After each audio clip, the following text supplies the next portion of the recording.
It's the George Plaster Show. 30 years of the best sports talk in Middle Tennessee, featuring Tennessee Radio Hall of Famer George Plaster, Tennessee Sports Hall of Fame coach Watson Brown, and young guns Billy Derrick and Michael Cindric. And now, here's your host, George Plaster.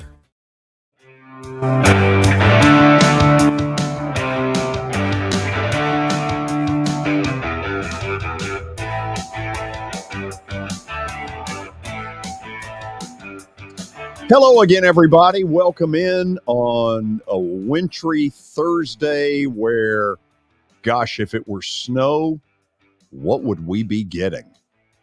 The good news is it'll be out of here tomorrow, and I think we're all looking forward to a little better temperatures. Let's intro the panel right off the bat. Let's head up to the plateau. Say hello to Coach Watson Brown. Watson, was very disappointed you took a couple of cheap shots at me before we ever came on the air. Oh, those were off the air cheap shots, George. So those are personal. We don't bring that up on the air. Oh, I don't. And by the way, we're a panel now, huh? A panel? I guess. I mean, when you got four. I don't know if I want to be a panel. Okay. What exactly is that? You need to look that up in your little dictionary you got from BGA. Probably do. What do you have against my sweater?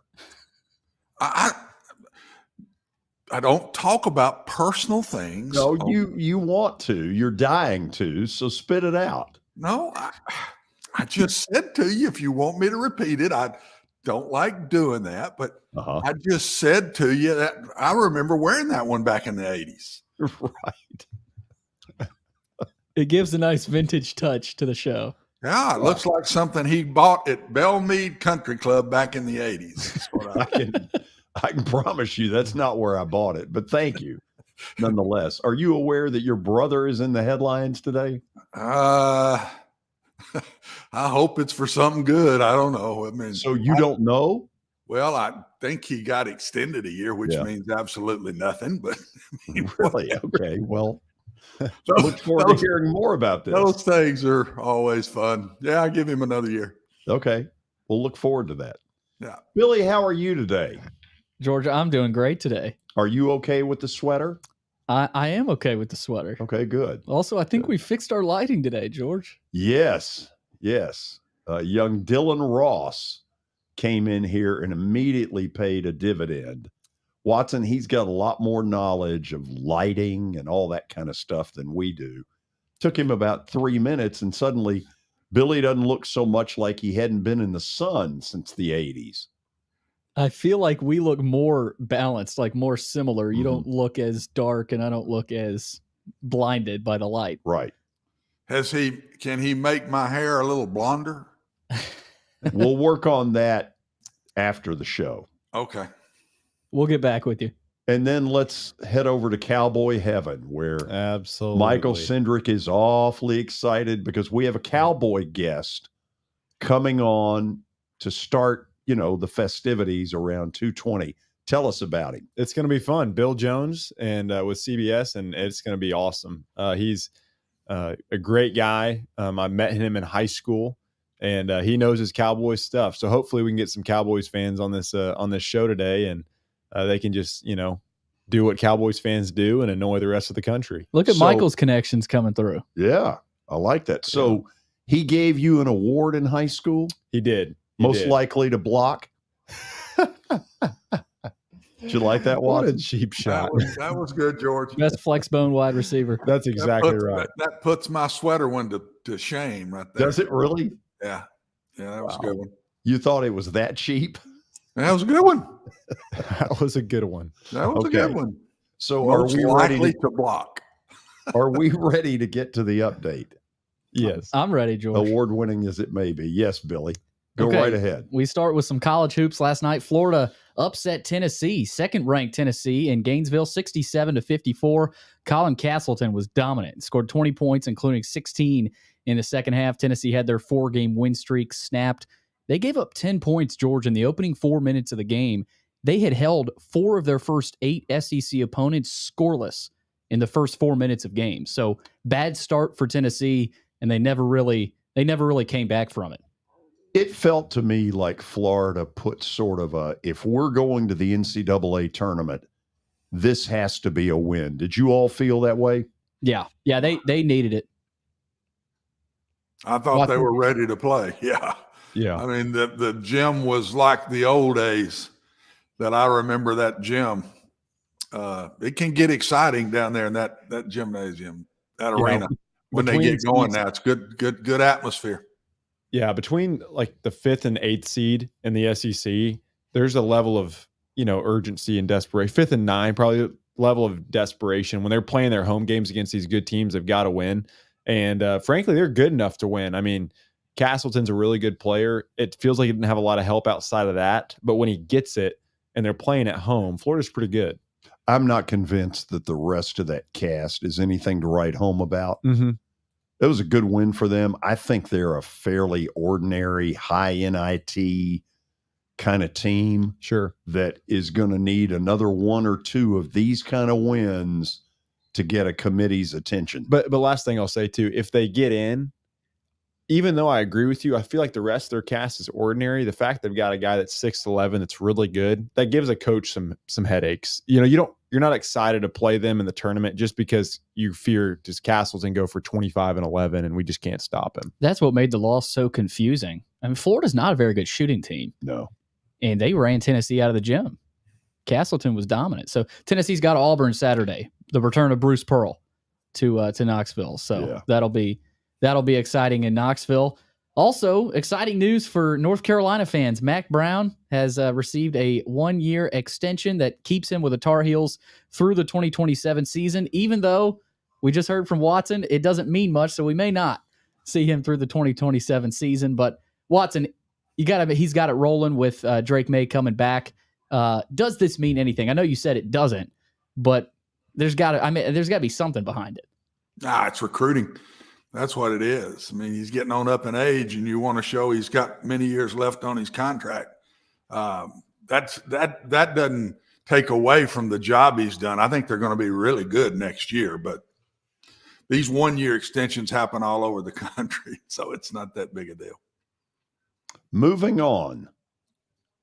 Moving along to other news. Bama. Alabama is targeting Tommy Rees, Notre Dame offensive coordinator. He has had discussions with Nick Saban, and he's scheduled to be on campus today. So they're looking for Tommy Rees to potentially replace Bill O'Brien. Watson, I've thought that the two choices he's had, if these are truly the first two, they're kind of strange. Yeah, not the names I would have picked. The Washington guy's hot, but he's a pass first guy. I just never see Nick do that. He hasn't yet. And he's always on every one he's got. I mean, you can read his lips on the sideline, some with Bill O'Brien. Run the blankety ball. I mean, you can read his lips, and I just can't see Nick ever going pass first. And I thought he'd go somewhere toward the pro route a little bit again, because that's what he's been doing. I know how he's used it in recruiting because I've heard it from other coaches and how he plays that. So it's interesting. I don't know. And the defensive coordinator's really been kind of weird. Don't know. Of the 3,200 analysts that he has on staff. Yeah, you can pick one off of those because there's plenty there. Not one of them is up the ladder of potentially replacing O'Brien. He's got so many now, I don't even know who's there. It's a revolving door. I can't keep up with who's on and who's off. So I don't know. I just don't know which ones are even there. When he first started this, they were always Sarkisian type. They're guys that just got fired, Butch Jones. I mean, different. But now they're coming. He's bringing them in from everywhere. I don't know how many there are. I'd hate to find out. Derek Dooley's an analyst. I wonder if he was an option. Oh, boy. As OC. Think about what Tommy Rees is feeling like. I mean, you go from – and Notre Dame's, they're getting up there. They're getting better talent on offense. But you go from what they've got on offense to what Alabama's going to have. That's probably an offensive coordinator's field day. Watson, I'm sure you know all about that. Although Sam Hart he's leaving Sam Hartman if he leaves Notre Dame. That's true. That's and he's under the watchful eye of Nick Saban. I'm not sure that's something everybody just can't wait to do. Man, Don't be surprised before this tough. is over. If he gets a couple of more turndowns, that he turns to the Crimson halfway house for wayward coaches. Oh man. Oh, you're going to be on a roll today, aren't you? You've already The halfway house. You For wayward. Speaking of halfway house, is there one for you somewhere we could send you to get you back under control again? I mean, Let's we need to get you checked out. You've been rough this week, man. This cold, bad weather just brings it out in you, doesn't it? I mean, your Tom Brady deal yesterday. I mean, that one about blew my mind. Unbelievable. Everybody's all excited to say something positive about Brady, and you pick his last pass ever as a Patriot against the Titans. Watson. I can't figure you, man. I had a friend call me, and the first thing he said was, "Does George really hate Tom Brady that much?" No, I said, no. I said, absolutely no. not. I defended you. I just said it was total cynicism. Yeah, it's been easy. the week. He's on one of those tears. Just let him go. Y'all tell me what happens tomorrow. I'll reluctantly will miss that one. This is a freight train, Watson. You're not stopping it. I'm telling you, I don't see it slowing down any. Well, here comes a little bit of cynicism. Go to this next story. The next story, baseball world. Dodgers president and CEO Stan Kasten said the organization's main decision makers were unanimous in their choice to release Trevor Bauer, expressing confidence that the team made the right decision. The Dodgers brass, they met with a small group of local reporters in part to address the lingering questions about that topic that the organization had yet to speak about publicly. Yeah. So Trevor Bauer he's staying strong, George, that they wanted to release him, and they're confident that was the right move. It's the right decision. Michael, you asked the question, I think, earlier, is somebody going to pick him up? And the answer probably is yes, because, 18 to 20 game winners don't grow on trees. Yep. But I would be very disappointed if the Atlanta Braves were that team. I want no part of Trevor Bauer. Yeah, and I mean, you've seen just with how even everything's gone over with the Astros, which was only a couple of years ago. I don't think that suddenly every team in the MLB is going to take the moral high ground and say, we're going to do the exact right thing. I mean, honestly, someone's going to take him. They're going to say, hey, we got to win games. And that's probably going to be that. Now, I don't know if it's going to be this year. Might let him sit a year. I don't know. So I'm not as wrapped up into this story, George, as you might be, but I didn't know this was as highly debated. I mean, I don't think it was debated. I think the Dodgers all looked around going, let's get rid of this bum. Yep. Well, good for them. Yeah. George, last piece here as we close out the update segment. Robert Kraft has some comments about Tom Brady. Brady is now retired for good. When asked if he would sign Brady to a one-day contract so he could retire as a Patriot, Kraft said, I'd do it tomorrow. That's interesting. Yeah. The one-day contract. The fans really want it. They're clamoring for it. Maybe they do it on Fox next week. Maybe that's why. Yeah. Kraft's a whole lot more lovey-lovey than old Bill Belichick is towards Tom Brady. Old Billy boy, we haven't heard from, have we? No, he been awful quiet. Yeah. I told you, I made that prediction, though. That I think they will get much tighter now that all this is over. The respect between them will outdo the personalness of it. I hope so, Watson. I think they will be very respectful of each other and become friends again. So I already see Bill Jones waiting in the wings from the Metroplex. Bill, thank you for doing this.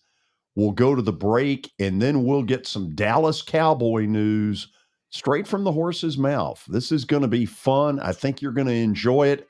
Stick around. This is the George Plaster Show.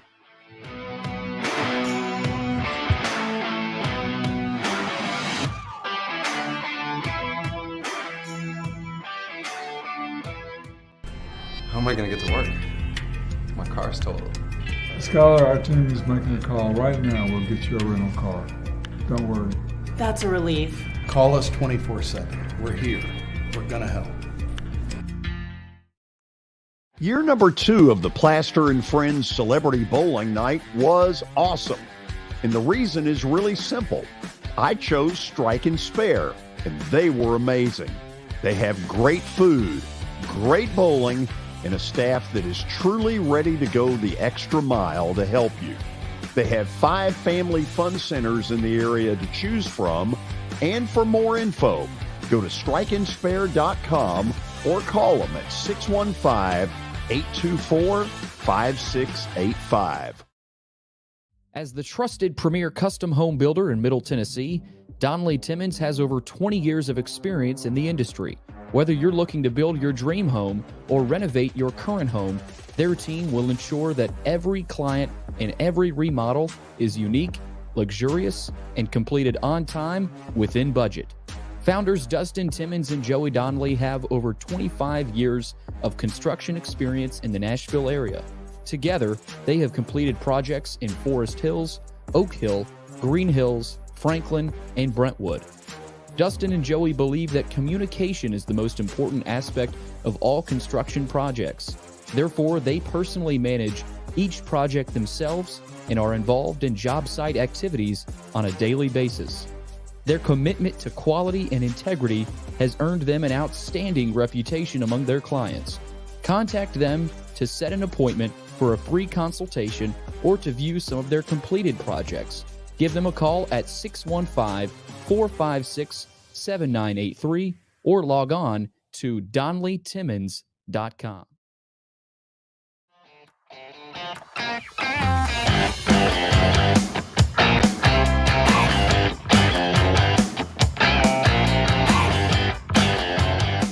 We're back, and I will promise you that our guest coming up could write a book about what covering the Dallas Cowboys has been like.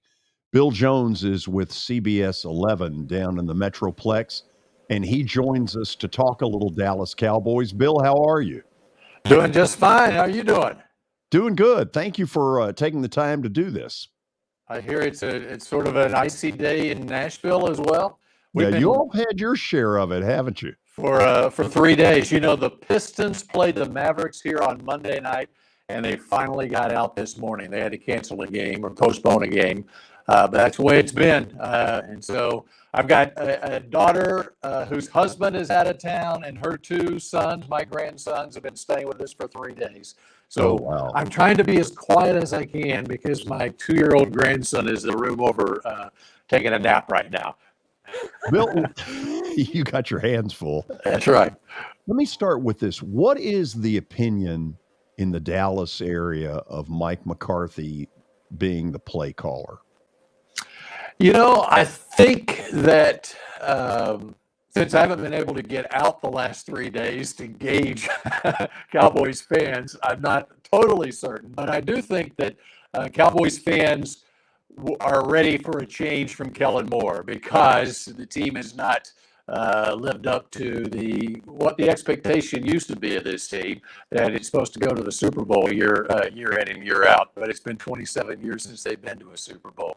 So I think that they like the idea that there is a change on the horizon. I think if you talk to a lot of people, they would say that why not Sean Payton? But that was never going to happen here. And of course, Sean Payton has his lucrative deal in Denver right now. But I think they're open-minded about McCarthy calling plays. Bill, we've got a lot of static on this line. Billy, are you saying let's try to send him a link and do this over, or just play on? Well, I mean, we could definitely play on. I didn't know if there's anything. Are you on an iPad, Bill? I am on an iPad. And I can jiggle my microphone cord and see if that helps any. Yeah, I don't know.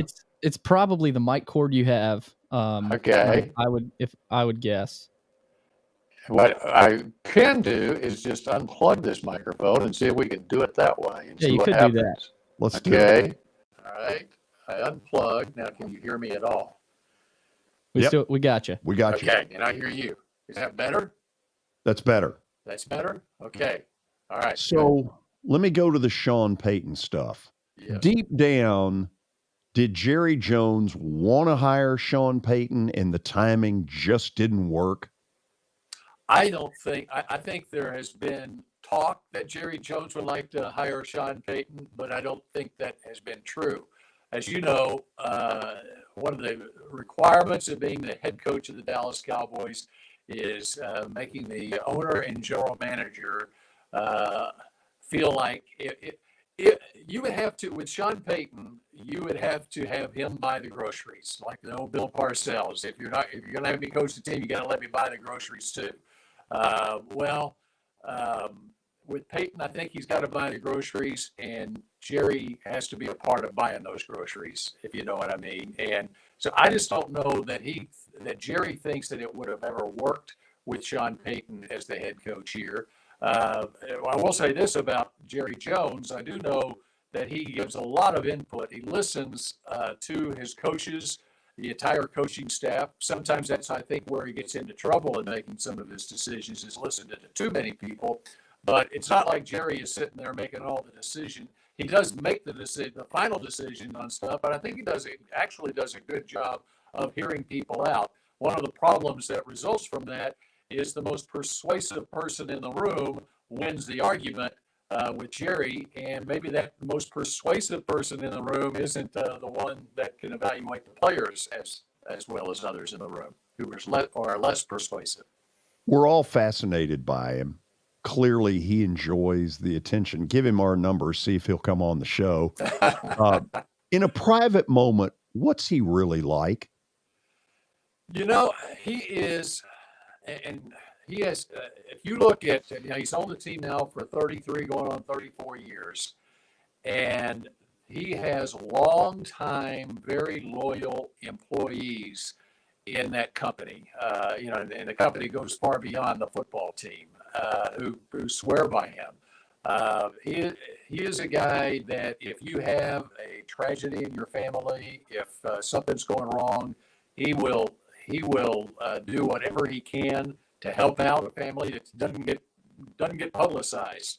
How many times there have been employees who have had deaths in the family or something go on with their family, and he is there to help them out either financially or with travel arrangements, things like that.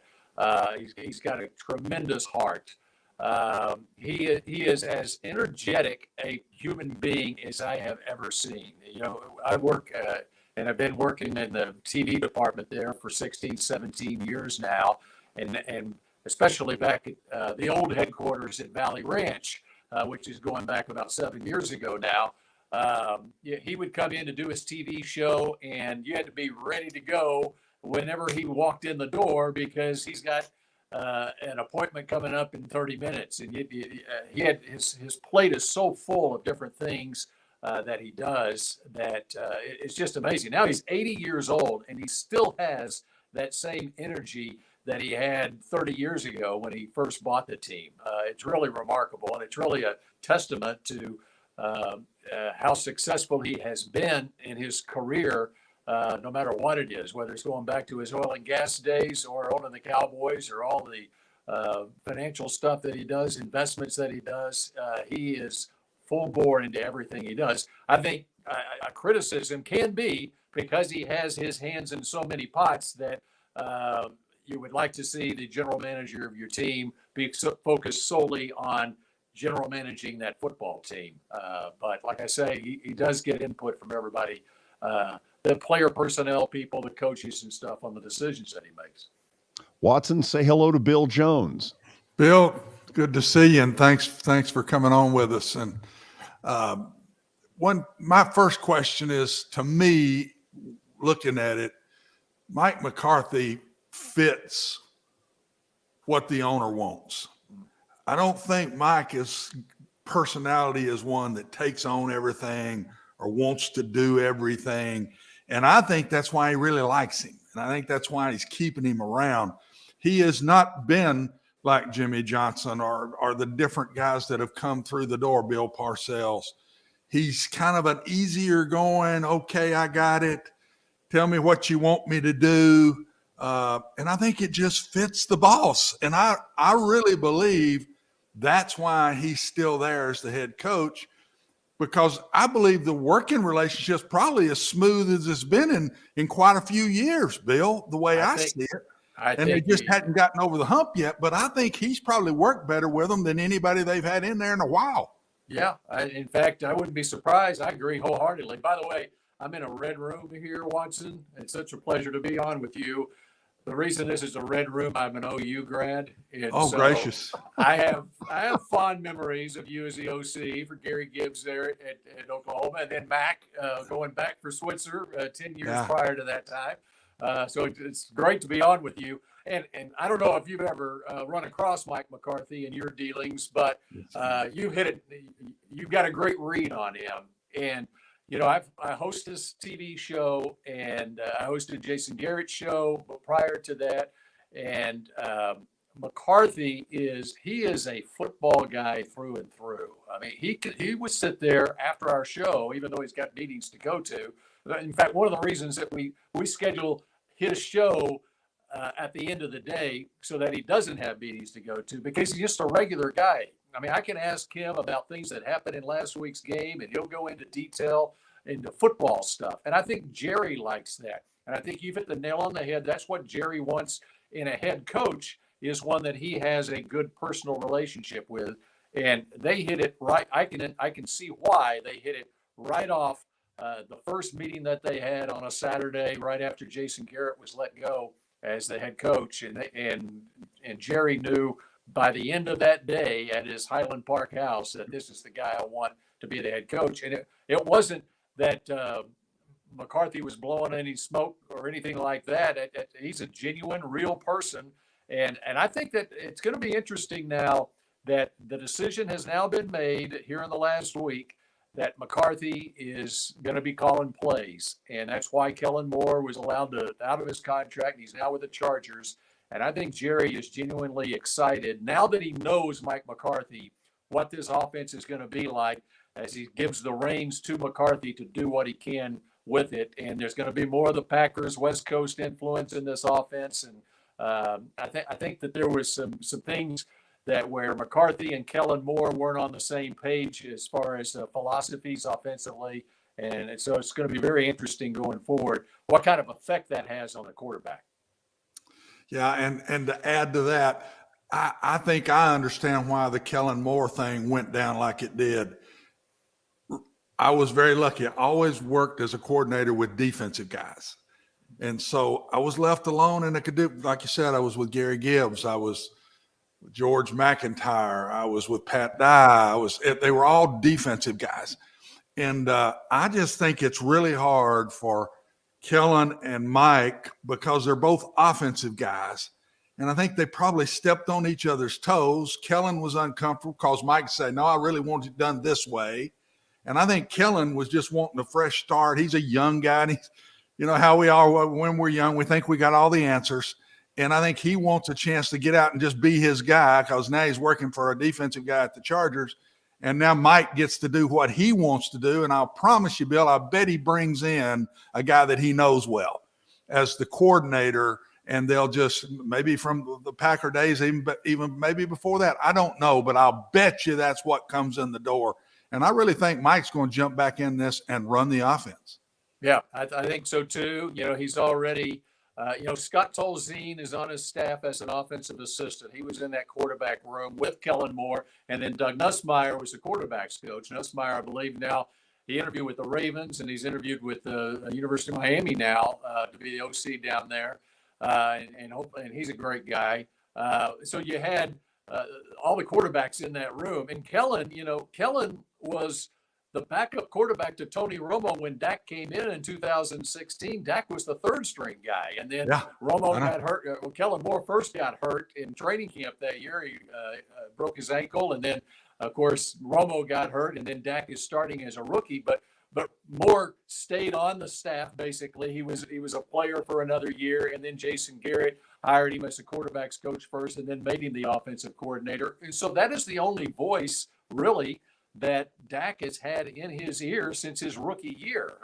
Scott Linehan was the OC when he first came in, but it's been Linehan and then Kellen Moore. And so I think it's going to be interesting now and McCarthy has a philosophy to let his coaches coach, which is, I think, is a great philosophy as a head coach. And it's been all he can do, I think, to hold back sometimes and think, okay, I'd rather do it this way. But he was an OC for many years in the NFL. He wanted the ability to call his own game and so forth, which he did going back to his days with the Saints and then the Niners before he became the head coach with the Packers. And so I think McCarthy's going to be energized that it's now his offensive show to run. The other thing about it is they've got Dan Quinn on the other side. And Jerry was talking about it at the Senior Bowl this week. He's got two head coaches. He won't say this because McCarthy is the head coach, but he's got an offensive head coach and a defensive head coach in Dan Quinn. Yeah. Last thing, Michael, real quick, and I'll give it to you. Bill, to me, if I'm Coach McCarthy, I don't think Dak personally, and it's just my thought, not that matters, but I don't think Dak has been used exactly right yet. I think what he did in college was not what he's doing now. And I think more of what they're doing with Jalen Hurts, maybe not completely as far, but more of that style. I think Dak is still a very athletic guy. He's not showing it since the injury as much, but I think it's still there, and he's really strong. And I think more of a style of offense where he runs the Philadelphia stuff and throws the play action passes off of that type of game, fits him to a T. And if they're ever going to get to a Super Bowl, they got to get him right. And I think it's very important to use your quarterback on what he does best. And I'm anxious to see if they go that route any at all with him. And you think back even to his rookie year. They did some of that. Yeah, with Linehan as the OC. And part of it, I'm sure, was, okay, we've got a rookie who is now starting in the NFL trying to make the transition. And they had studied him intently in his time at Mississippi State, and they used a lot of that stuff, a lot of bootlegs and a lot of stuff. And he only threw 4 interceptions that year and 23 touchdown passes. And they've gotten away. I think that they've wanted him to be more aggressive, whether that mindset is coming from Kellen Moore or McCarthy or whoever. It's been a case of he's been more aggressive without discretion, more aggression without discretion. And so where he's thrown into coverage and he's tried to do too much, just throw the ball away. I mean, a great example of it is that San Francisco game. It's early in the game. They're facing 3rd and 9. He's late on a throw. It's an interception. It results in a field goal for San Francisco, and the 49ers get ahead in that game. And then late in the first half, they got a 2nd and 2 at the 18-yard line, and he throws into double coverage, another interception, which resulted in a swing of 6 points there at least in that game. And so I think McCarthy needs to be the one in his ear and see where it takes the Cowboys now. Michael Cedric, look at you. Man, great to see you. It is crazy how life just kind of works, circle life, getting to come back around and now get to talk with you. It's just crazy. So great to see you. Thank you so much for coming on. I'll start. Let's get into the Cowboys roster a little bit. And I'm following it. It's, I'm heartbroken here from Nashville. Obviously, how the season ends. It was still a good season for the Cowboys, but they've got some off-season decisions to make as well. Just talk a little bit about kind of what you see going on with Ezekiel Elliott, Tony Pollard, Leighton Vander Esch. I know those are a couple names getting thrown around. I'll let you take it from there. Well, they've got 19 or 20 unrestricted free agents this offseason. Now, as much as people are thinking that Ezekiel Elliott will be let go this offseason, and Tony Pollard being an unrestricted free agent, that's a top priority to get him signed, even though he just had surgery. And, Jerry at the Senior Bowl this week and Stephen Jones at the Senior Bowl talking to reporters have both said that they want Zeke and Pollard back this year, and they feel like they can make it work. We'll see where it goes as far as the money trail on that. But as Jerry said, he thinks that Zeke is more valuable to this team than what the rushing statistics show. And I tend to agree with him to the standpoint that, Pollard is a type back that you want to, you need to have a second back with him. And you see it outside of outside of Derrick Henry, got my Tennessee guys mixed up. Outside of Derrick Henry in Tennessee there, you don't see a lot of teams that have just one workhorse running back. And so I could see a scenario where Zeke, even at his salary, he'll have to take less money, but it's still going to be a huge salary cap hit because of the contract he signed and whatever contract Pollard signs. He might be franchise tagged, but both of them are back this year. But to your point, other free agents they got Leighton Vander Esch, Donovan Wilson at safety. He's a terrific player who's an unrestricted guy. You know, they only played 2 cornerbacks in that game against San Francisco due to injuries to Anthony Brown and Jordan Lewis. Cornerback is a position of need. Diggs now, Trayvon Diggs is going into his contract year. They're going to have to do something with him for the following year. So the salary cap issues are immense for this team, and it's on both sides of the ball. Dalton Schultz, a tight end, was franchise tagged this year. I wouldn't be at all surprised if they let him walk and go with the younger tight ends and maybe sign a veteran guy too. Yeah, last one for you, Bill. Just as a fan, as somebody who's covered the Cowboys for so long, talk to me about Micah Parsons. When you watch him, I mean, gosh, where do you start? But I just want to hear you go. Talk about Micah Parsons. Well, I take it back to the first day when they drafted him and he came into the Star in Frisco and came into our TV studio. And I had the same reaction, just the way he carried himself, that I had back in 1990 when Emmitt Smith walked into to Valley Ranch for his post-draft press conference wearing a polka dot short suit with a polka dot vest. I mean, I said, anybody who dresses like that on his first entry into the NFL, his first press conference, has a lot of confidence about himself, and Emmitt certainly did. Micah, the same way. Micah is a guy that when he walks into the room, you know that Micah Parsons walked in the room. When he walked into that locker room, even as a rookie, he had command of the situation, and people looked up to him, and it showed on the field, and it showed even more so on the field. And I think he got worn down a little bit this year. I think that they need to figure out a way to use him in this Quinn defense where he's not used primarily as an edge rusher because it takes so much out of you rushing every play from the edge. I think also just playing him off the ball at linebacker some and walking him around can be more effective and find the spots for him to get to the quarterback. But he is a special player. There's no doubt about it. And I think if we redrafted that draft from 2 years ago, Michael Parsons would be right there at the top rather than where he went like number 11 in the draft. George, let me tell you about Michael Cendrick real quick, because he got our Scholar Athlete of the Month award here in Dallas-Fort Worth when he was a senior at Oak Ridge School in Arlington, and we no longer have that award. I think we retired it after Michael Cendrick won it. We could not ever find a more deserving person to win our Scholar Athlete of the Year award, so he retired the award. Oh my goodness. And then like a dummy, he accepted our offer to come up here. Bill, thank you so much. And thank you so much for the kind words and for coming on as well. It means so much to me because that, it seems like just yesterday, honestly, that we got to meet and get to talk, but now to look back and it's like 6 years later, it's just crazy. It's crazy. 6 years have passed. Wow. Man. Hey, Bill, I don't know if you got to hear the open of the show, but the voice that brings us in, you're no stranger to. My buddy Chuck Morgan. Oh, wow. Yeah. Chuck Morgan. We worked together when he was the public address announcer of the Sounds. Mm-hmm. He was also the voice of the Grand Ole Opry. He has what I call one of the voices of God. And man, what a great story he is.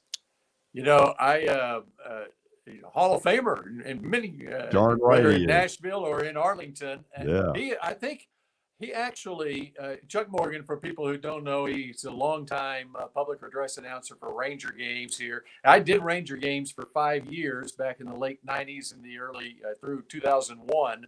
Got to know him very well then. And, the Rangers baseball team has been so bad here over the last several years that in fact, when I was doing games, my daughter,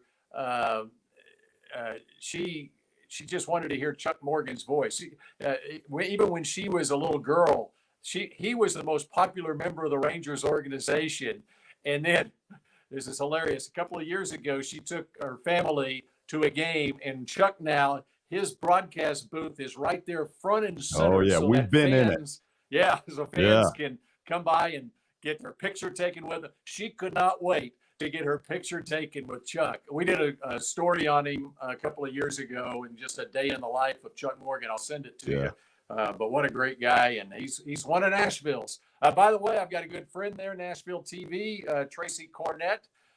Sure. Of course, the Cornetts are huge in the Vanderbilt community, and Luke, I love to see what he's doing with the Celtics now. But Luke Cornett was recruited by nobody. His senior year at Liberty Christian High School here, and he grew like 6 or 7 inches his senior year, and then went to an AAU tournament after his senior season in April, and all of a sudden all these Big 12 schools and Vandy got on him, and as soon as Vandy offered, Luke Cornett was going where his dad played and where his mom went to school too. And, what a small world. Bill, thank you for doing this. You bet. Thanks so much, Bill. Great stuff.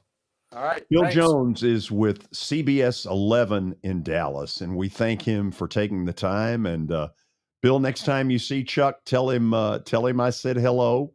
We'll go to the break, and then we'll get Watson Brown to sort of break down, should Tampa Bay consider Kyle Trask? He's the only QB on the roster. Stay tuned.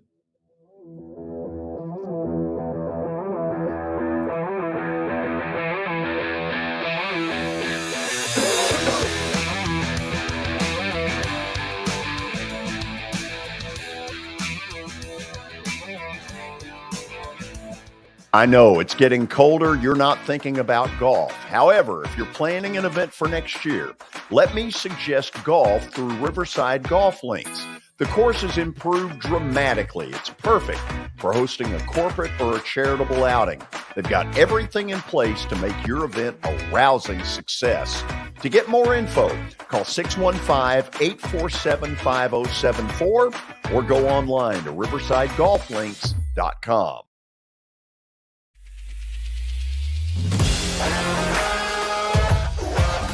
Hockey in Music City just hits different. It's one big honky-tonk party. It's the sea of gold in the crowd. The goals, the saves, the celebrations. It's an experience like no other. Don't miss a minute of the action this season. Visit NashvillePredators.com/tickets to get your seats today. That's NashvillePredators.com/tickets. And we'll see you at Bridgestone Arena.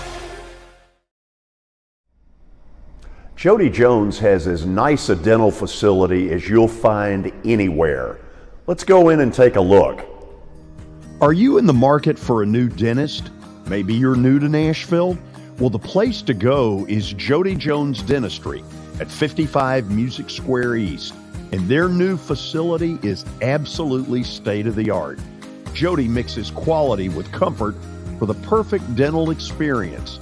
He's trusted for his creative design and committed to both the function and aesthetics of your smile.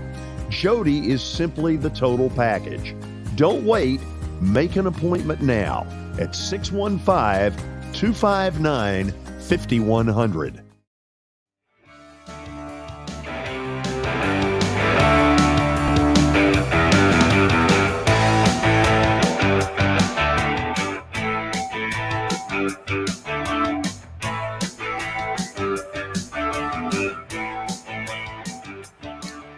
So 30 hours later, after Tom Brady made it official yesterday, now the Tampa Bay Bucks have got to start asking themselves some really hard questions. And as of this moment, the only quarterback on their roster we're all familiar with in SEC territory.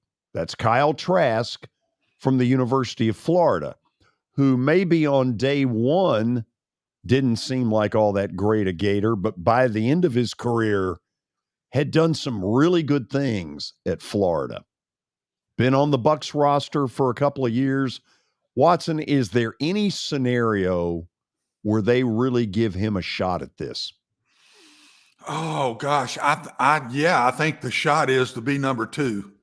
I don't think that they're going to take the chance on him being 1. Now, I know for a fact, and Bruce isn't there anymore in essence, but Bruce really, I mean, he's told me this off the record. Bruce Arians thought Blaine Gabbert could be the guy. He truly did. And I think that when Winston was gone, if Tom didn't come in, he was going with him. And if Tom didn't come back after the Super Bowl, he was going with him. He also does like Kyle Trask, but I just don't see this head coach, knowing the heat that he's under and knowing that everybody thinks they've got a really good team coming back. I just can't see it. I think they've got to go free agency. I think he will go free agency. And I'm not sure Kyle Trask isn't going to be a good player in the league. I'm not.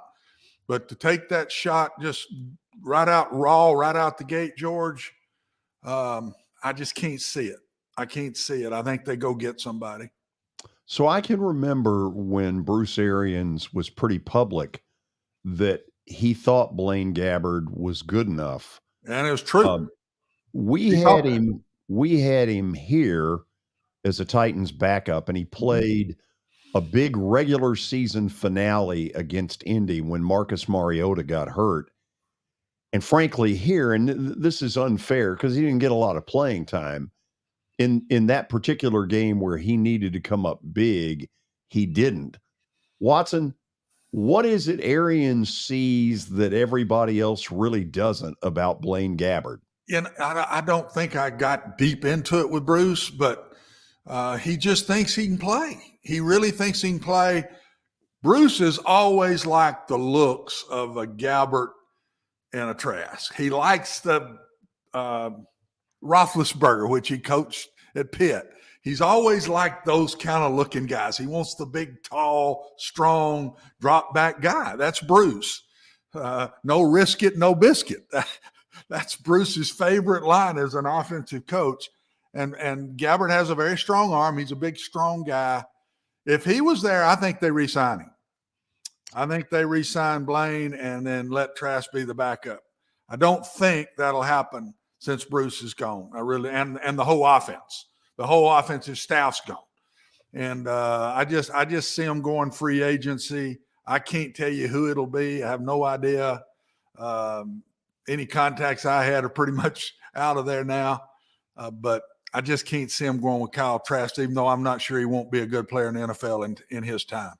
You know, it's just really interesting. You look at their offense right now, and George, you've often described it as Gerber's baby food. Gerber's baby food. And yet you've got good. It's not like they don't have good talent. I mean, Godwin, Mike Evans, that's a dream for a lot of quarterbacks to come in and step into that situation. And so, you know, it's going to be interesting if they change from an offensive philosophy. It just felt like they were just boring on offense in a lot of ways and not very creative. But I just look at Godwin and Mike Evans and say, you've got something there. I mean, if you can get a quarterback, a Derek Carr in there, Watson, I know you're not necessarily as high on him as maybe George and I are, but someone like that, a good quarterback that can just throw guys open and you know, hit open receivers and not get in their own way. Godwin and Mike Evans, I mean, there's a lot of teams that would take that over whatever they've got in a heartbeat. Yeah, and I'm not saying that wouldn't be a good bring in. I think he's a very good player. I don't know that he's just the Super Bowl guy for me yet. I hadn't seen him make the big plays, but I'm not putting him down. I think he's a very good player. I think Carr is a very good player. And he can win them a lot of games. And with a great defense and a lot of great players around him, which I don't think he's really had that yet in Vegas. I think that team's been overrated. And I just don't think they're that good top to bottom. I think the Bucs are, and very disappointing this year. My close friend, Rick Christopher, who was the tight ends coach 2 years ago, thinks Cameron Brate's good as anybody in the league. He thinks he's that good. Wow. And that good a tight end. And they've got solid running backs. I mean, this team is solid, but they've got to hit now on first the right coordinator, Michael. That's right. This is a defensive head coach. He has no clue. He's got to hit the right guy. And, I know they're going after the Georgia guy, but I can't wait to see who it is and where he goes, because to get them back to the Super Bowl, they'll play good defense. I'm telling you, they will. They were unlucky this year with a lot of injuries, just like the Titans. they'll play good defense. He always has. Bowles always has, wherever he's been, coordinator or head coach. It's offense for him. And I can't wait to see who he hires as his coordinator. Okay, Watson, you put back on the OC goggles for a second, and you've talked about the type of quarterbacks, these big, strong quarterbacks that drop back to pass. There's obviously a difference in what you kind of prefer at quarterback. With those big, strong guys, they also might make some decisions that make you want to rip your hair out. What do you like? What did you like when you were an offensive coordinator in your system? And everyone's got their own flavor of kind of what they want. Yeah, Michael, I was always at places that I was the underdog. Probably the one place that I wasn't was Oklahoma. I wasn't an underdog as much there, but yet when I went to Oklahoma, I thought the Mississippi State talent was better than the Oklahoma talent when I got there. So I've always been the underdog. So I've always wanted an athletic guy playing quarterback. I've always wanted that. I felt like we cannot sit a guy in a pocket.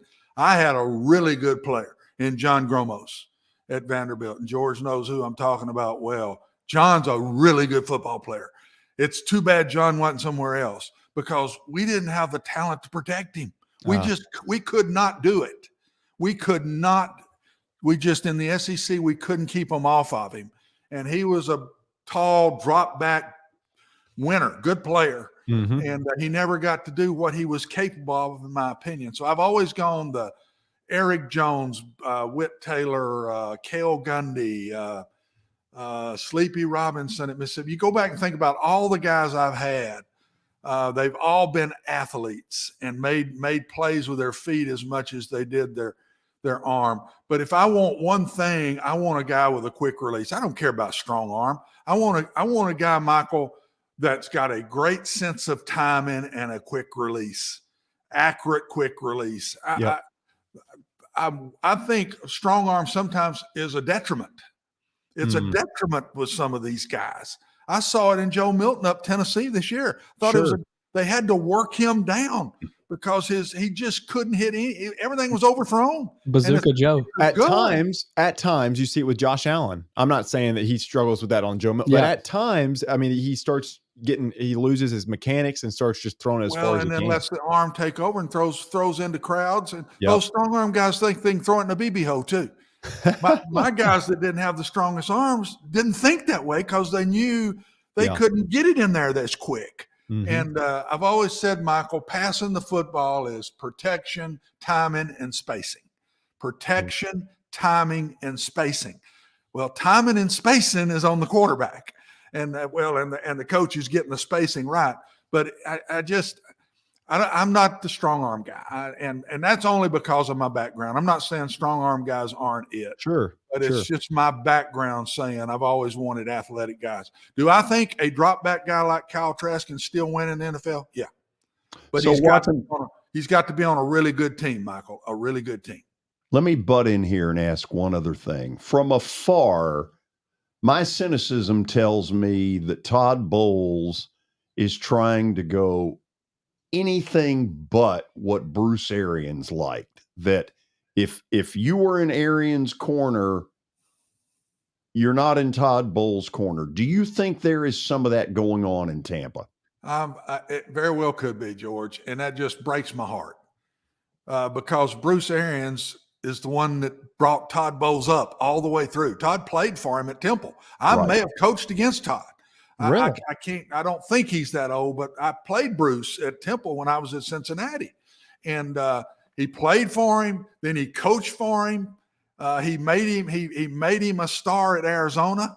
He got him the Jets job. He brings him back after he gets fired at the Jets, brings him to the Bucks, and he does a great job for Bruce.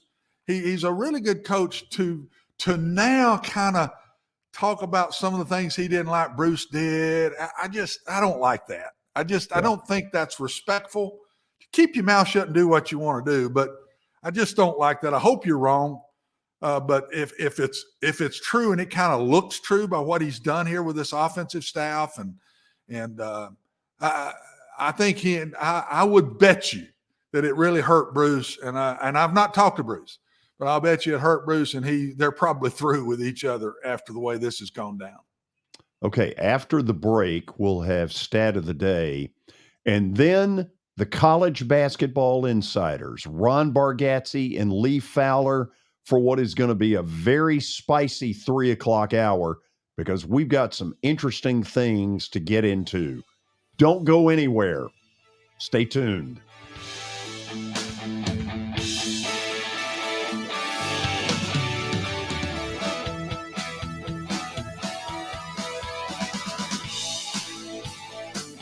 Hey, thank you for meeting with me today. The insurance company has made an offer. Already? Wow. They've offered you the entire policy. Thank you, Blair. You're so welcome.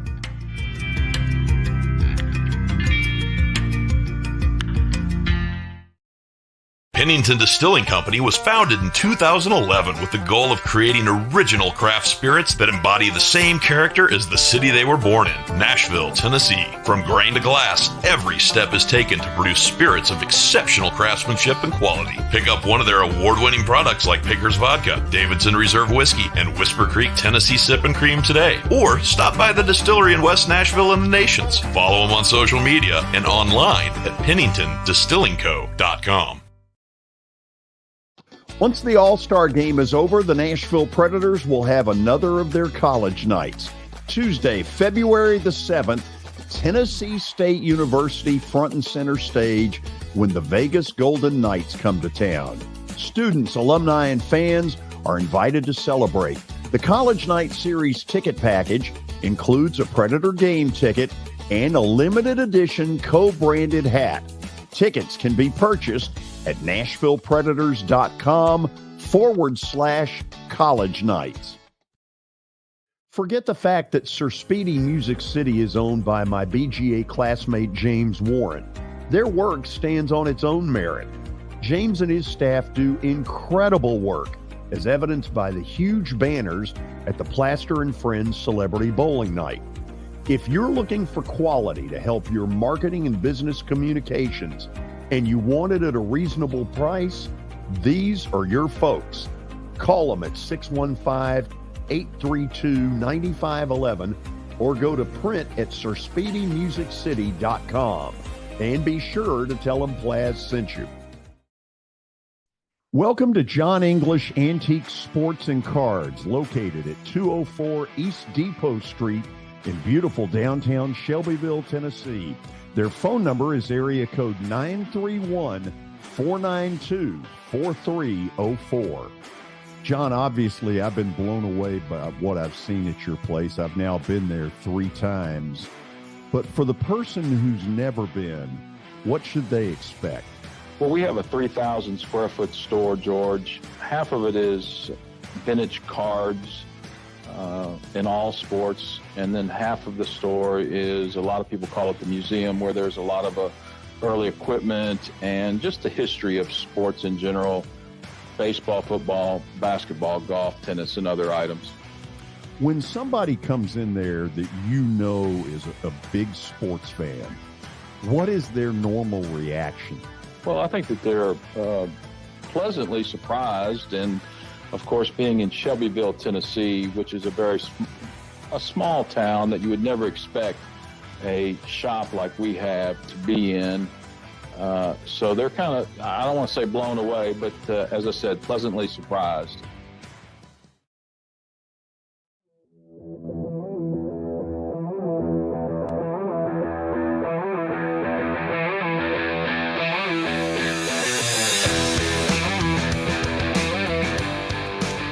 Welcome back in. Final segment of this first hour on a Thursday afternoon. We've got college basketball insiders coming up, but first, stat of the day, brought to you by John English Antique Sports and Cards in downtown Shelbyville, Tennessee. You can find them at 204 East Depot Street, Tuesday through Friday during the week, and on the weekends, Saturday, 10 a.m. to 5.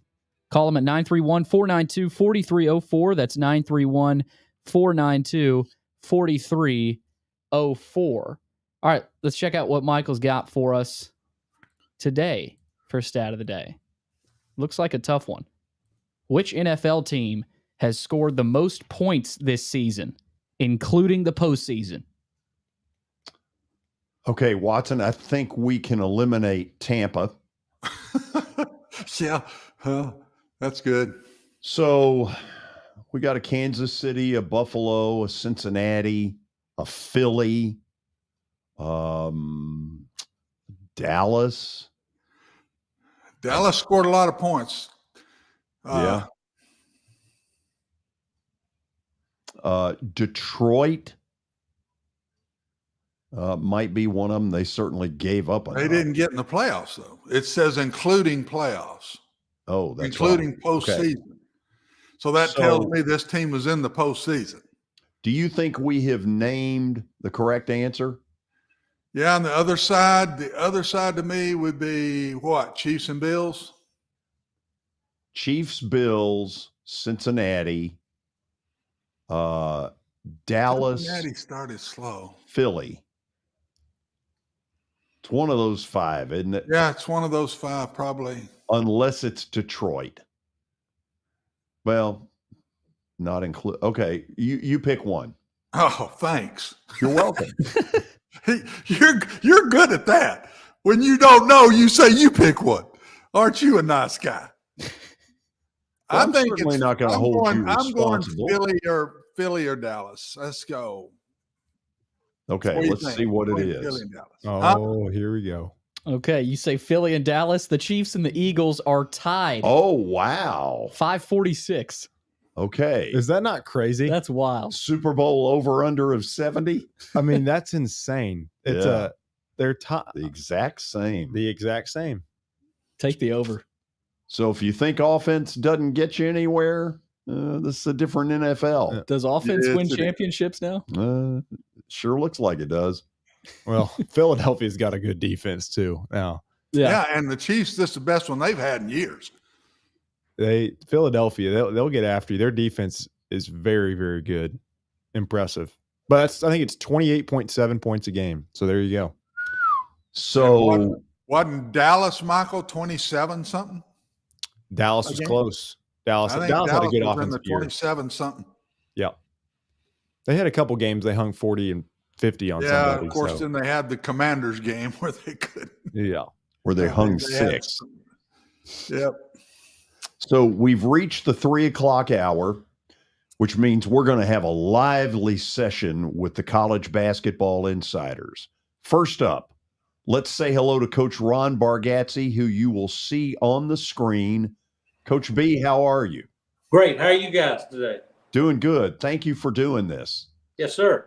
Lee, as you know, is vacationing in retirement down in Florida, and he's on with us by phone. And by the way, he gets his own graphic with a nice picture that clearly is many years ago. He looks very youthful in that picture. Sluggo, how you doing? I'm doing great, George. And if the sound of the surf kind of drowns me out, I'll try to talk loud where you can hear me. Wow. Just trying to make us feel better. What's the temperature? 82. 82. It's about 30 sunshine, here. Not a cloud in the sky, 82 degrees. Watson, sounds like he got a good pension out of that NCAA selection committee. Whatever he got, if I'm Lee, I stay down there for a while. No kidding. I'd make this an extended vacation if I'm him. Yeah, no kidding.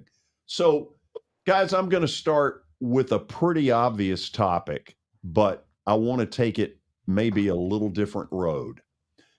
Coach B, I'll start with you. It seems to me like Jerry Stackhouse has got a little bit of a crossroads here.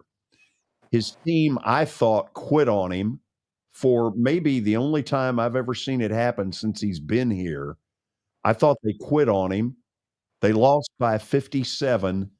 Tell me what either the bus ride or the plane ride home is like, as Stackhouse says, what buttons do I push here? And am I worried that certain people who are not thrilled with their playing time, because he's playing a lot of people, how does he get this thing unified where some of them don't fall off the wagon? Probably with a little bit of a soft spot in the schedule coming up, maybe. It's a lot about the opponents, and right now they're trying to avoid that bottom 4 in the league.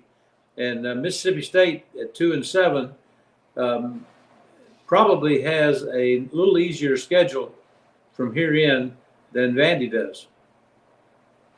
So there's not a team meeting on Thursday. There's not kind of a come to Jesus moment in this. I don't know. It's hard to say. I don't know how Jerry operates, in his room.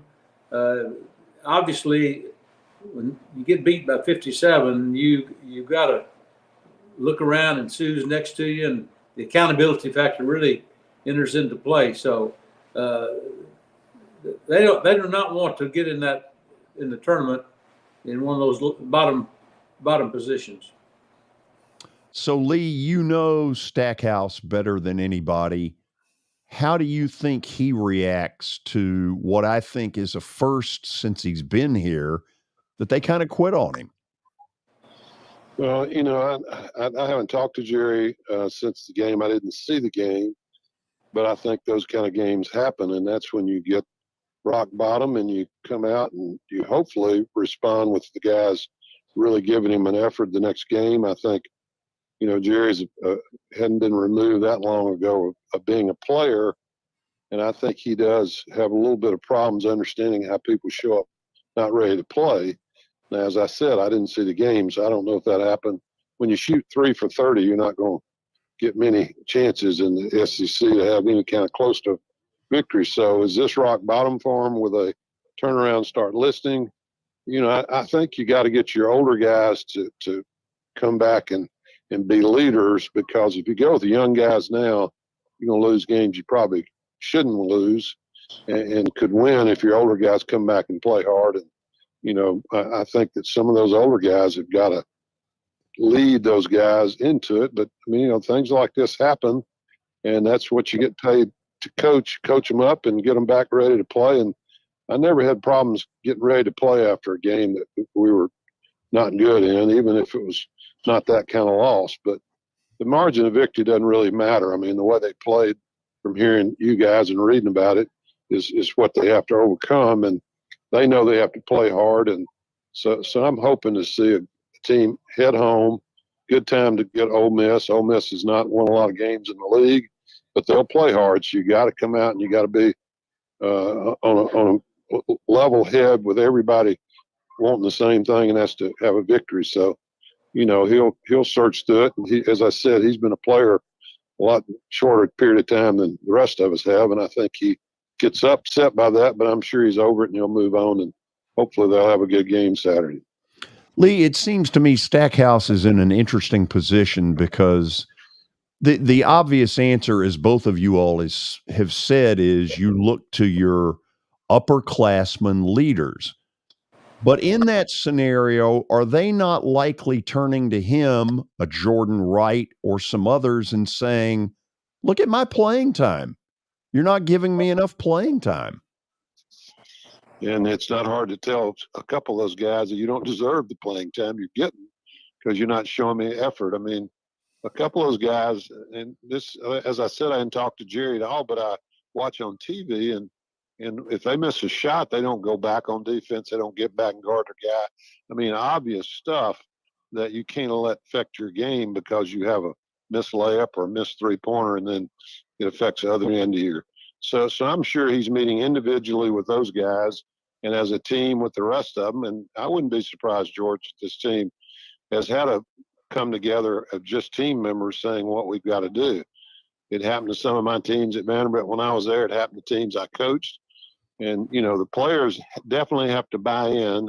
And I'm sure he's met with them since talking about them on the radio. You usually go and visit with them and show them clips. I mean, the analytics nowadays is amazing. You can show them 50 clips of what you're trying to get across to them in about 5 or 10 minutes. So I would think that the message has gotten across, and hopefully you'll see them respond as most athletes do, and they'll come out and try to play hard and try to get a victory on Saturday. Okay, let's go to the Tennessee end of this. Coach B, that was a game last night that it feels like a 1 seed ought to win, and yet they didn't. And at the end, they really weren't all that close. Are you worried at all about what you see with Tennessee? Are they really a 1 seed? What do you think are the dynamics there? Well, I think that if you look at the big picture, I don't think they're a 1 seed. I do think they are a 2 or 3 seed, depending on how the rest of the season goes. But that's a tough place to play, and they've got a coach in his first year there who's kind of learning the ropes and learning his team and the situation day by day. So the loss was more like a 6 or 7 point loss, I think, rather than the final margin of victory for Florida. But it was definitely a little bit of a surprise. Like you said, you feel like that they're going to win that game, but what about South Carolina and Kentucky just about 3 weeks ago? And we talked about coming back after being in the doldrums, and Kentucky, after getting beat by South Carolina, was about as low as you can go, especially being in Lexington. So they've responded very well, and I suspect that Vandy will come back and they'll their accountability for each other and to their coaching staff will change, and you'll see a much more lively team. They need to come out against Ole Miss and jump on them early and let there be no doubt on who's going to win the game with just about how many points. So interesting time. Lee, let's go to Tennessee on your end. First of all, in your mind, are they a 1 seed? And secondly, do you think inside the conference there is now a book on how to play Tennessee?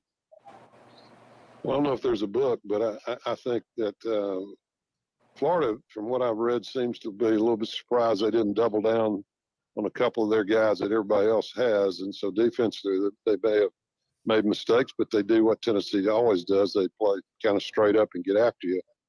I worry about Tennessee not being a 1 seed, but 3 or 4. And I also think that in the tournament, you can't score 54 and win many games. And so I really worry about their ability to score over 6 games if you play that long into the Final Four, at least 4 games, to not have one of those games. And, you got to be able to score when you have a team that's battling you bucket for bucket. So I'm a little bit concerned. They're not in a good rhythm right now, but there's plenty of the season left to get back in that good rhythm, and hopefully they will. They're definitely a good basketball team, but I just worry about their offensive efficiency in a tough, hard battle against somebody. And George, I think it needs to be said that the 7-3 outcome against the Big 12 may have kind of slapped the SEC in the face a little bit. They were feeling really good about themselves, and now they realize they're going to have to play against everybody they play against, each other and outside the league. And so I think that probably brought them to a point that gave them a little negativity, but I think they'll come back, and Tennessee definitely will. So I really feel like that there's plenty of time before the tournament for them to get on an uptick and play some good basketball. But I looked at their schedule. They've got a tough schedule left. I mean, the next 4 or 5 games, if they played like they did last night, they could lose 3 or 4 of them. So, I mean, they've got to come back, compete, and do well offensively to keep that kind of ranking to be in the top 16 in the tournament. Lee, I'm going to throw one out there. I don't think anybody has tossed this out, so bear with me. Am I right? This was the last of the SEC Big 12 stuff, correct? Yes. SEC's going to a deal with the ACC, right? Yes. Okay.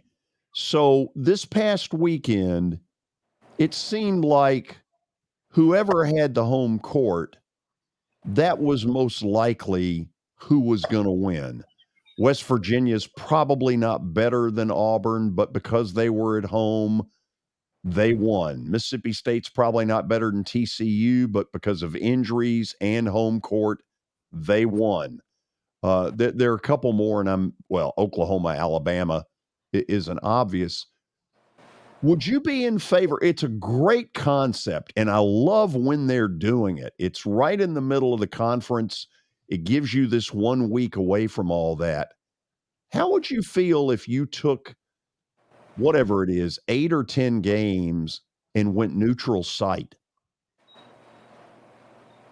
Well, I mean, I think it would be the fairest way to do it. And what they usually do, you play home one year and on the road the next year. But Right. it really has to do with what teams are good, which teams are bad in any given year.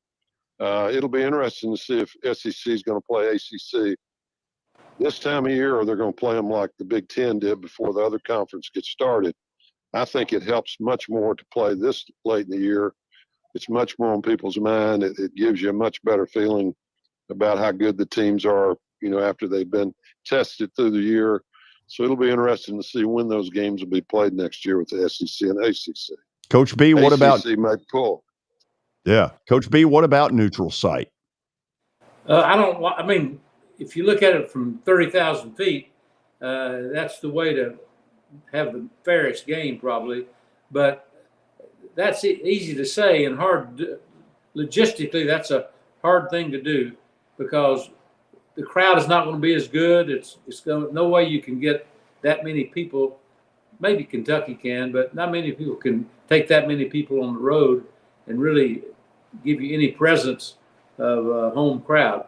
So I don't think that you'll see any neutral site games unless you found a way to maybe have lesser games, take it to a venue like Madison Square Garden or some similar type place. But I don't think you'll see that. Okay. We'll go to the break on that, and then Watson Brown and Michael Cindric will take over, and we will take a look at the most recent Joe Lunardi rankings for SEC teams, OVC, Missouri Valley, ASUN, you name it, we'll do it. Next.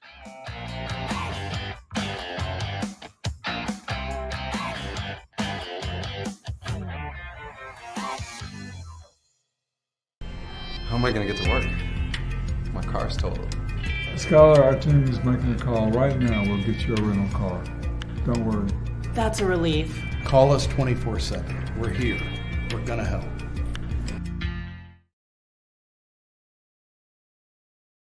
Year number 2 of the Plaster and Friends Celebrity Bowling Night was awesome. And the reason is really simple. I chose Strike and Spare, and they were amazing. They have great food, great bowling, and a staff that is truly ready to go the extra mile to help you. They have 5 family fun centers in the area to choose from, and for more info, go to strikeandspare.com or call them at 615-824-5685.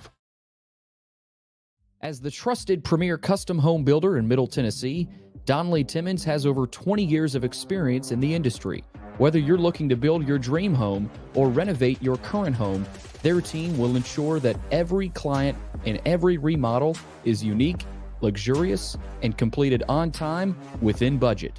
Founders Dustin Timmons and Joey Donnelly have over 25 years of construction experience in the Nashville area. Together, they have completed projects in Forest Hills, Oak Hill, Green Hills, Franklin, and Brentwood. Dustin and Joey believe that communication is the most important aspect of all construction projects. Therefore, they personally manage each project themselves and are involved in job site activities on a daily basis. Their commitment to quality and integrity has earned them an outstanding reputation among their clients. Contact them to set an appointment for a free consultation or to view some of their completed projects. Give them a call at 615-456-7983 or log on to DonnellyTimmons.com.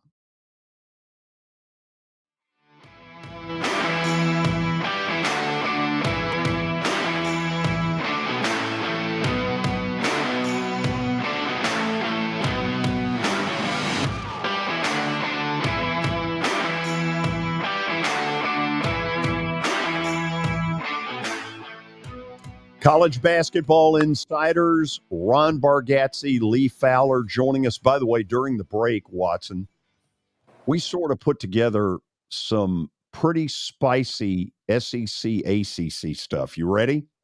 Yeah.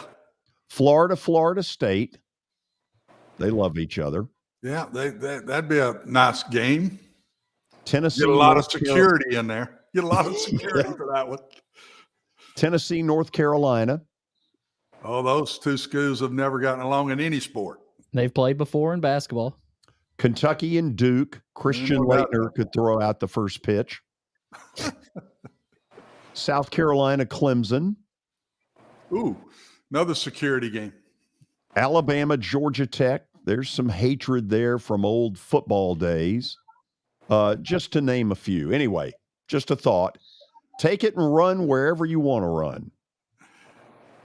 Ronnie, I'll start with you. I've talked to George. George and I have been a little different on Vanderbilt. I really think now that the big guy's back, that Robbins is back, I thought before he got hurt, right before he got hurt, they were pretty good. I thought Vanderbilt was really coming on and could play with anybody in the SEC on a given night. And since he got hurt, they're just fighting for their lives. I mean, they don't have any inside presence at all. Now that he's back, to me, Vanderbilt will be judged the rest of the way. He played in the game the other night, but his first game back. Now that he's back, and let's say hope he stays healthy, I think Vanderbilt's got a chance to make a run. If the coach can keep their mindset right and they get through this since the Arkansas game, what they've had to deal with, Ronnie, do you see it that way at all, or did you not think Vanderbilt looked that good even before he got hurt? Well, I think the high point of the year for the way they played has been the second half against Arkansas. They were really tough, and I thought the little scuffle they had late in the first half, I think that's when it was in the game, and I think after that they really rallied around the troops and played with a lot of emotion and played very well. So they're a tough out. If Robbins is in there, you have to really game plan for him. Malora Brown is a real hustler and plays his role very well, but Robbins really gives you some matchup problems.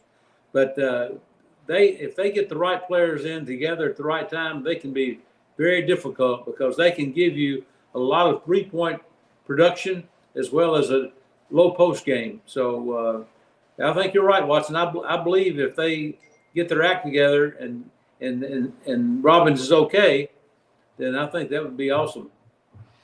Lee, you watch them practice and stuff. What do you think? Yeah, I think that they'll do better. I think they've got to kind of get by this shell shock at Alabama, but I don't think anybody gave much chance going to Alabama after Alabama had lost to Oklahoma. So that was just not a good situation.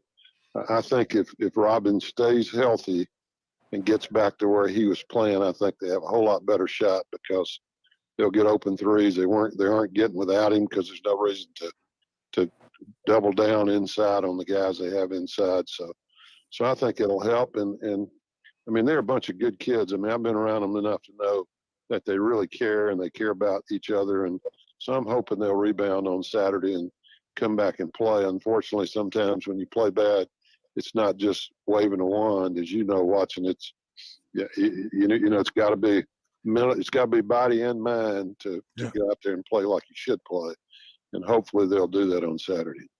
Yeah, and I'm anxious to see him now that he's back. When he got hurt, I remember telling George that they got the rottenest luck losing people with injuries through these last few years that they have. But I hope he's healthy. Second quick question, start again with you, Ronnie. I've been watching Tennessee now for the last 2-3 years, more than since I retired, and studying them more. Their Achilles heel every time when they lose is they can't score. They get in these spells in games where all of a sudden they've done well for 3 weeks, and then all of a sudden it looks like nobody's ever shot a basketball before. And then when they can't score, to me, you two coaches, they seem to shell it a little bit instead of maybe trying to speed up the game and getting some easier. They seem to slow down even more. Talk me through that. How do you fix that? Is it fixable in basketball? And why does it seem like that's always – Tennessee never loses because of 1,800 turnovers. They never lose because they play poor defense. It seems like it's always on the offensive side of the ball. Well, they like to do a lot of inside-out action on offense. Get the ball to the low post, kick it back out, give them some opportunities. They need a couple of knockdown shooters out there, and Vescovy is really the one guy that can make you three pointers in a game or in a half. And their point guard play is good, but you're right, Lee. They don't run a lot of real motion as we see it with some of the other teams in the league, and they do have those nights where it's pretty thin on the offensive end, particularly if they're not getting a little outside help to free up their inside players. And they play a lot of guys at the 4 and 5 position, and I think they lose a little bit of firepower, if they're not getting production there. Yeah. Lee, how do you see it? Same thing, just like you and Ronnie. I think that they struggle if they're not making shots from the outside, and the goal gets smaller and smaller as they miss a few, and then the guys kind of get after them, and they just struggle on offense. And, unfortunately, it's been the case for 2 or 3 years now. Yep. If they're scoring, they can beat anybody because they play good defense and they give themselves opportunities. But they really struggle on offense, and it's probably as much mental as it is anything else. They start feeling it and seeing it, and then all of a sudden they can't score. And, that's tough, and that's why I really worry about them in an NCAA environment where you're playing back-to-back and you're also playing teams that play good defense and score, in the 50s and 60s instead of trying to get 80 or 90 shooting the ball real quick. Well, and comment to you, quick comment if you want to comment on it, but to me, Ronnie and Lee, it's hard to go through an SEC tournament and win and have one of those kind of games. It's hard to go through the NCAA tournament and all, you're playing great, and all of a sudden you have one of those nights. You usually don't make it when that happens to you in some way before they get to these tournaments. Tennessee's got to figure out a way to just be bad, not just awful. It's like when they don't shoot well, they don't shoot well. And I mean, I don't know, but something's got to change before they get to these tournaments because the team is good enough, but they cannot have these one-night games because they're going home when that happens. Well, when you look I agree with you. Go on, Lee. I agree with you wholeheartedly. I think sometimes when it comes on, you start thinking about it and it becomes mental, and then they really struggle with it. So, I don't think that Coach Barnes has had a great NCAA record at Texas or at Tennessee. And unfortunately, he's such a great coach and does such a great job.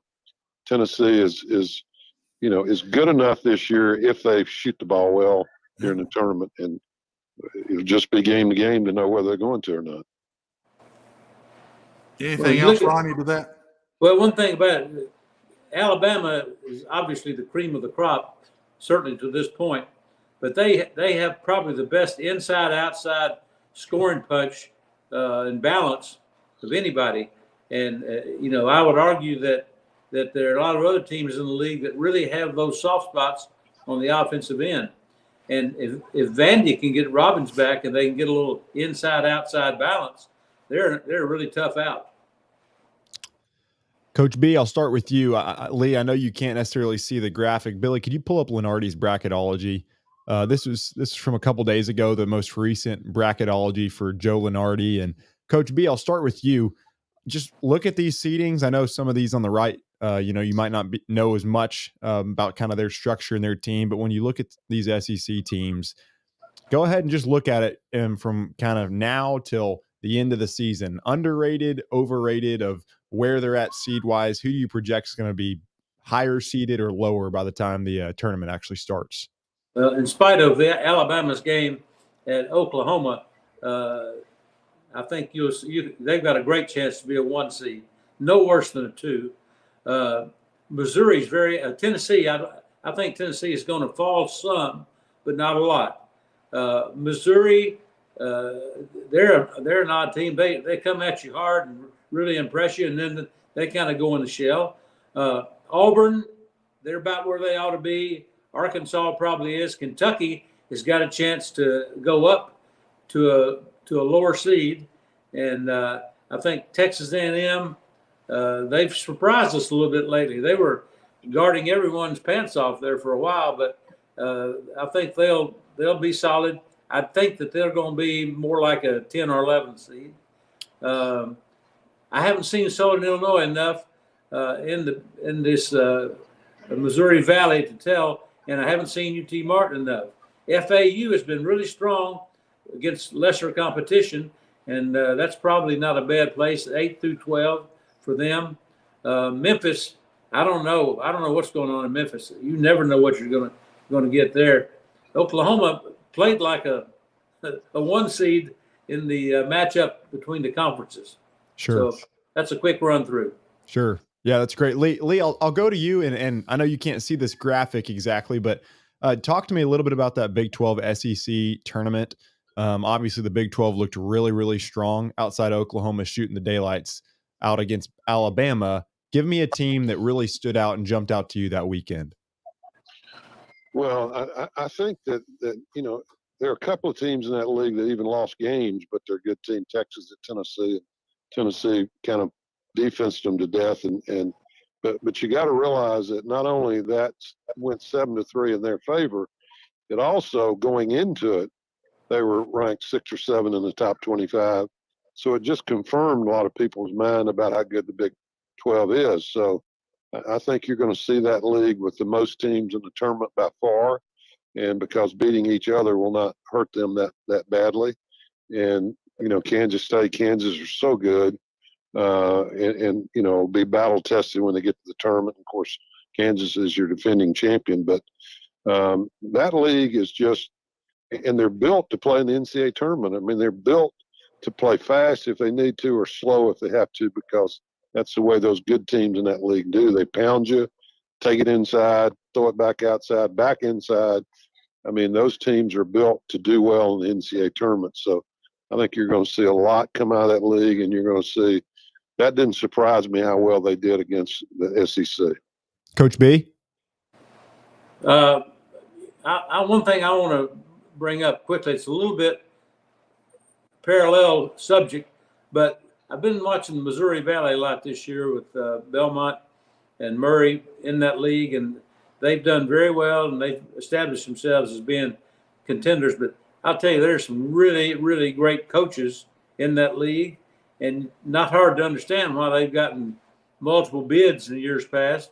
And they team run their offense so well, and it's been we've watched a lot of OVC basketball with the area teams, but you know, when you go to that Missouri Valley, it is definitely a step up.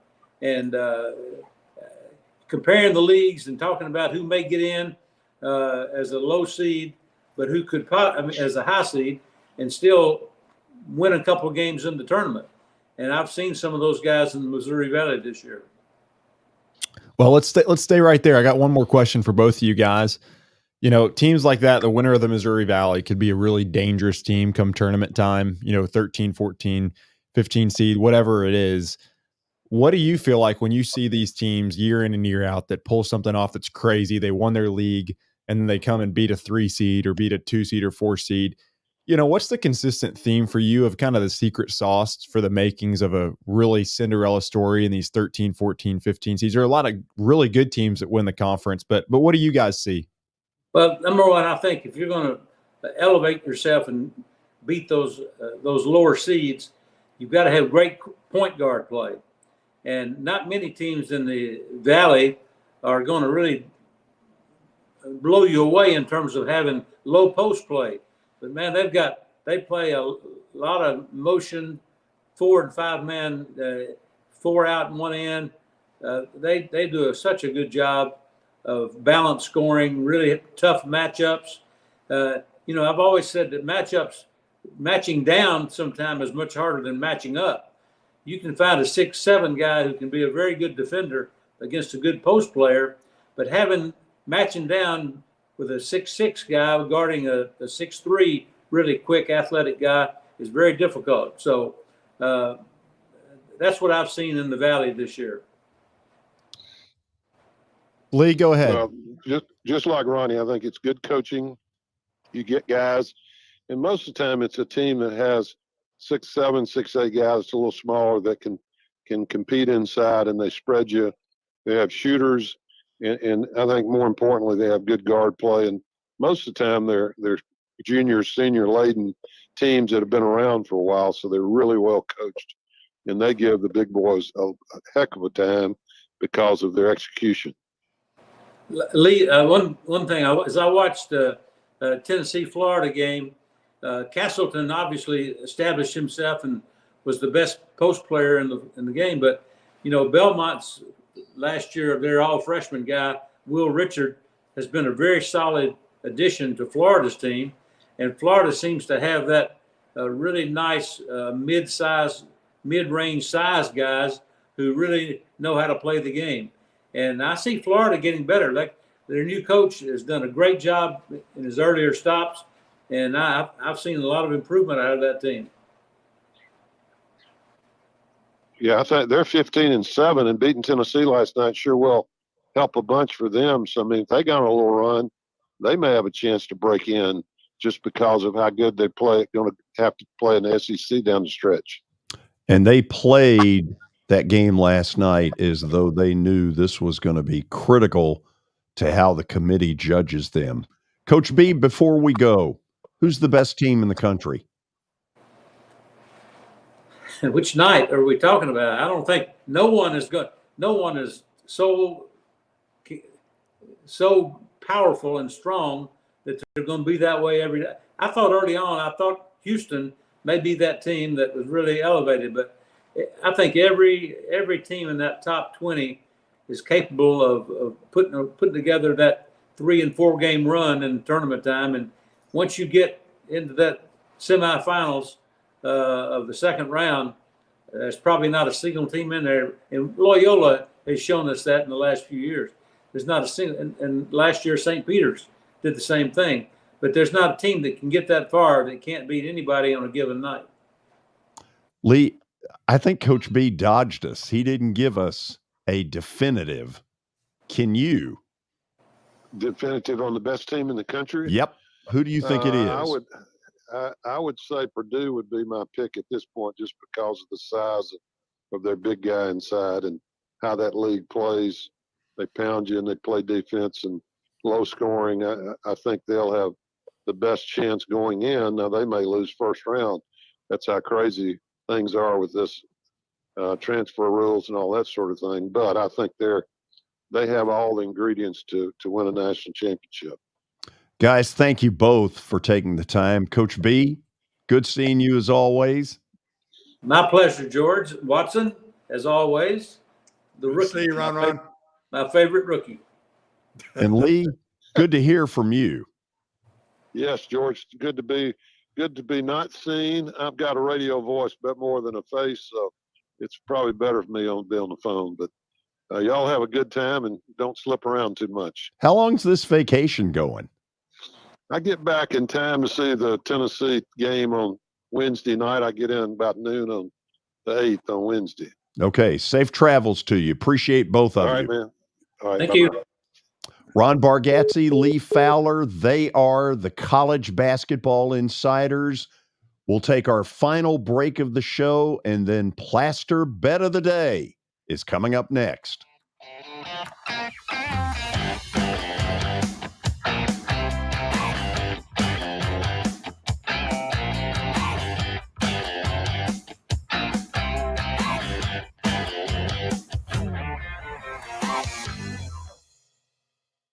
I know it's getting colder. You're not thinking about golf. However, if you're planning an event for next year, let me suggest golf through Riverside Golf Links.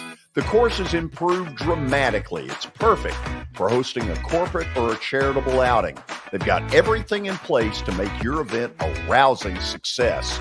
To get more info, call 615-847-5074 or go online to riversidegolflinks.com.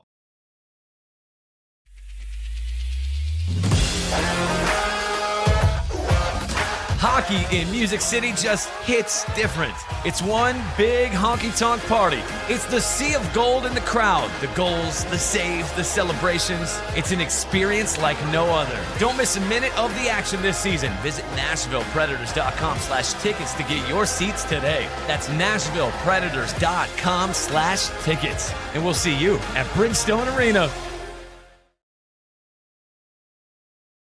Forget the fact that Sir Speedy Music City is owned by my BGA classmate James Warren.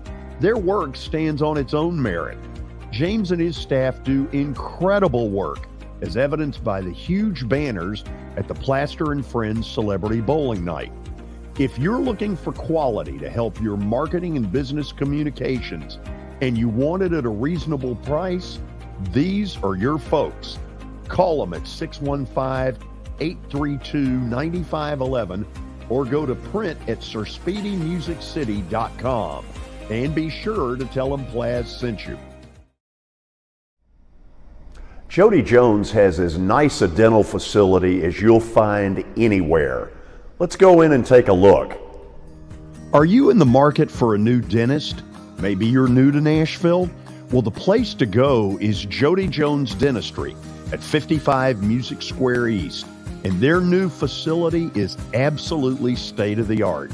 Jody mixes quality with comfort for the perfect dental experience. He's trusted for his creative design and committed to both the function and aesthetics of your smile. Jody is simply the total package. Don't wait. Make an appointment now at 615-259-5100.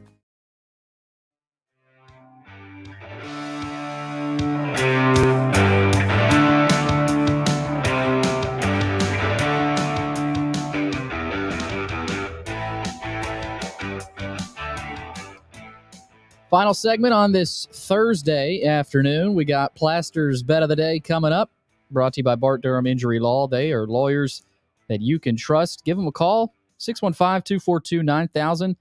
Again, that's 615-242-9000, or log on to bartdurham.com. George, tough night last night. Oh, Oklahoma was out of it when she said, "and the home of the brave." Before the anthem was ever played, they were beaten. Against an in-state rival. Yeah, I don't get it. I was shocked at how bad Oklahoma played.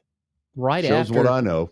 And we said they might have lit a fire under their program after beating Alabama. We were dead wrong. NIT, baby. Oklahoma State could not miss. I mean, they were playing.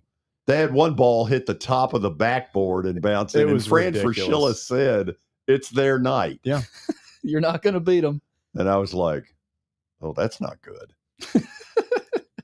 A little bitter. A little better. Big 12 is a good conference, man. It is. Anybody can get hot. Anybody can play good. Look at these bets. Texas, TCU, Oklahoma. Is there another Big 12 team in action today? Big 12 home has been your theme this week. No. And in fact, I couldn't find anything on the college level that I really bought into. So we're going NBA for the first time in I don't know how long. The Greeks are going to stay with the Greeks. Plaz and Giannis. The Greek freak. Yes. Greeks stay together. Watson, as you know, in the ranking of great Greek athletes, it's Giannis, it's Nick Markakis, and then I'm third. Yeah, just ask you. That's all we got to do. All we got to do is just ask you. George, don't ask me to pick with you because all I do is take you down. Oh, my daughter has advice for you, though. She thinks that you ought to start betting on women's college basketball games some, and then you might start really winning big if you do that. So maybe we need some lines. That's her suggestion to you. Yeah, maybe we need some lines. Just make them up on the Plaster Sportsbook. You'll be taking off tomorrow, correct? Yes, I am. Mm-hmm. Any vacation warm spot like the Fowlers? I can't get there that quick. I'm sorry. Okay. I would if I could. We'll see you back Monday. And Watson, I want you to watch that Pro Bowl and give me some thoughts. You want me to analyze that for you? I already know what your first dud is going to be. Two-hand touch. Yeah. Get it out of here. But you'll still bet it. No. I don't think he'll even bet that one. No. You've tried to go there, and it's just, I'm not. Have you ever bet it before? No. That's a new level. Mm-mm. The Pro Bowl's a joke. Okay. I'm just you watching. You bet the All-Star game though in baseball, didn't you? Well, I the night that on this thing, Yeah. yes, Yeah. I had the National League. I've lost that one like 15 years in a row. Anyway, Watson, enjoy the Pro Bowl. Thanks, George. Yes. I'll call you. I'll call you in the middle of it and give you some thoughts. Please do. Yeah. Keep them G-rated. Yeah, I will. Okay. See y'all. Tomorrow on the show, Mark Griffin will join us. So will Red Sox outfielder Adam Duvall. We'll get into the chat room some interesting stuff that's left from the week. Next Monday, we'll kind of start all over with the chat room because it's really been good. For our entire crew, this is George Plaster. See you tomorrow.